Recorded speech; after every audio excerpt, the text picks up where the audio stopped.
Salut, c'est Kim. Tu sais, parfois je me dis que certains souvenirs ne vivent pas dans des photos. Ils vivent ailleurs, dans une chanson, un vieux dessin animé, un rayon de lumière, un moment qu'on croyait loin et qui revient d'un coup.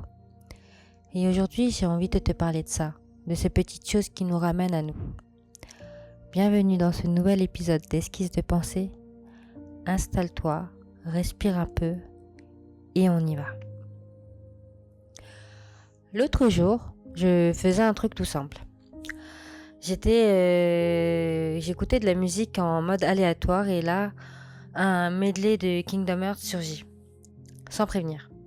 Et là, je me suis souvenu, avant le bac, pendant cette fameuse semaine où j'étais censée réviser, mais en fait, j'ai passé tout mon temps à jouer à Kingdom Hearts. C'était pas très académique, je l'avoue, mais c'était tout doux, c'était vrai. Et ce souvenir m'a fait réfléchir. Je me suis demandé, quelles œuvres m'ont trouvé à des moments clés de ma vie? Pas juste des œuvres que j'ai aimées, mais des œuvres qui m'ont trouvé comme si elles savaient que j'avais besoin d'elles à ce moment précis. Et ça m'a fait penser à Proust, à sa fameuse Madeleine. Tu sais, ce petit gâteau qui ravive sans prévenir toute une mémoire d'enfance. Ouais, moi, mes madeleines, elles n'ont pas le goût du beurre. Elles ont le son d'un opening, l'odeur d'un vieux manga, la lumière d'un écran cathodique dans un salon un samedi matin. Et ma toute première madeleine visuelle, c'était Sakura, la chasseuse de cartes. Donc je m'en souviens comme si c'était hier. Je me vois encore petite devant la télé, la version française, les cartes magiques, Sakura et son univers. Et surtout cette énergie qu'elle dégageait. Sa joie de vivre, son courage, sa douceur, sa résilience. Son premier amour et sa meilleure amie Tiffany qui était toujours là.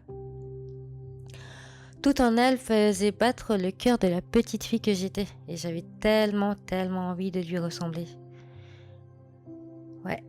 Et un peu plus tard, il y avait cet été également où j'étais en vacances, en fin de primaire. Et avec mon argent de poche, j'ai acheté mon premier manga, Yu-Gi-Oh! Rien à voir avec Sakura, mais ce manga-là, je le lisais sur la plage, dans cette maison de vacances que mon père avait louée. Et j'étais bien, dans ma bulle. Entre de pêche au crabe avec ma mère et mes frères. Et puis... Ouais. Et puis il y a eu Linkin Park, la chanson In the End.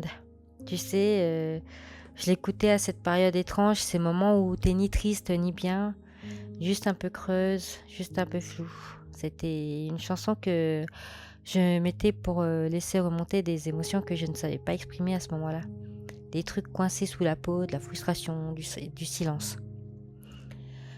Et toutes ces œuvres-là, elles m'ont suivie. Elles ont pas juste rempli mes journées, elles ont structuré ma sensibilité.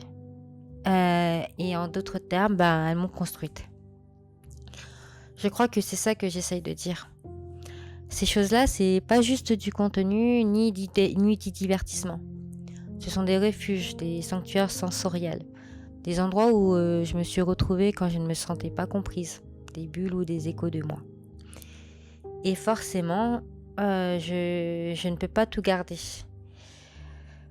Mais il y a des choses que je range précieusement, comme on garde des lettres dans une boîte qu'on n'ouvre que quand il pleut très fort. Et il y a cette phrase de Gao Xingjian qui me revient souvent. Il vaut mieux garder ses souvenirs d'enfance en soi plutôt que de tenter de les vérifier. Ce que je crois que ça veut dire, c'est qu'il faut les laisser vivre, ces souvenirs. Pas les analyser, pas les disséquer, juste les chérir. Comme un battement de cœur ancien. Et tu sais ce qui est beau aussi, c'est que parfois, une œuvre t'appelle parce qu'elle réveille un archétype, un désir, une peur ou un espoir en toi. Et parfois, c'est même plus fort que ça, parce qu'elle rassemble. Elle fait qu'un jour, toi et une autre personne, vous vous parlez, vous vous comprenez parce que vous avez aimé le même jeu, la même musique, le même perso, lu le même livre. Et c'est ça la magie. quand quelque chose d'intime devient un langage universel. Et aujourd'hui, quand je regarde mon parcours, je pense à la petite fille que j'étais et à Sakura. Parce qu'elle n'était pas juste une héroïne que j'admirais, c'était un modèle invisible, un moteur doux, un rappel silencieux que la douceur n'est pas une faiblesse et que l'enfance n'est pas une case à cocher, mais une fondation. Alors si un jour quelqu'un me demandait « Et toi, tu changerais quoi dans ton passé ?»